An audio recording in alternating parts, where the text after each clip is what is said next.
ஞான பிராப்தம் சமர்ப்பணத்தால் விளைகிறது. இது அனைவரும் அறிந்ததே. ஆனால் சமர்ப்பணத்தின் மகத்துவம் தான் என்ன? அது பற்றி தாம் சிந்தித்ததுண்டா? மனிதனுடைய மனம் ஞான பிராப்தம் பெறும் வேளையில் வேறு பல எண்ணங்களையும் தோன்ற வைக்கும்.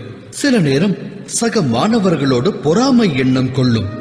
சில சமயம் பயிலும் பாடத்திலேயே சந்தேகமானது தோன்றும். சில சமயங்களில் குருவால் வழங்கப்படும் தண்டனை மனதில் அகங்காரத்தை விளைவிக்கும். என்ன, நான் கூறுவது உண்மைதானே?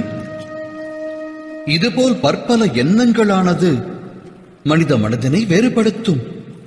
மனம் கொள்ளும் இதுபோன்ற எண்ணங்களால் அற்புத ஞானத்தையும் பெற இயலாது. மனதின் யோகிய நிலை சமர்ப்பணம் மூலம் உருவாகிறது. சமர்ப்பணமே மனதின் அகங்காரத்தை அழிக்கிறது.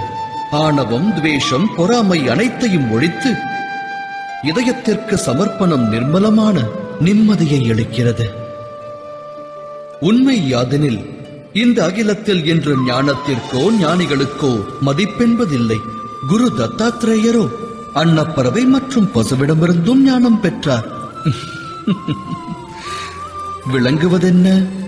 அது பிரம்ம ஞானமானாலும், வாழ்க்கை ஞானமானாலும், இல்லை குருகுலத்தின் கல்வி ஞானமானாலும், அதன் பிராப்தத்தை பெற குருவை விட மகத்துவமானது அந்த குருவிடம் கொள்ளும் சமர்ப்பணமே. இது சத்தியம்தானே? சிந்தித்து செயலாற்றுங்கள்.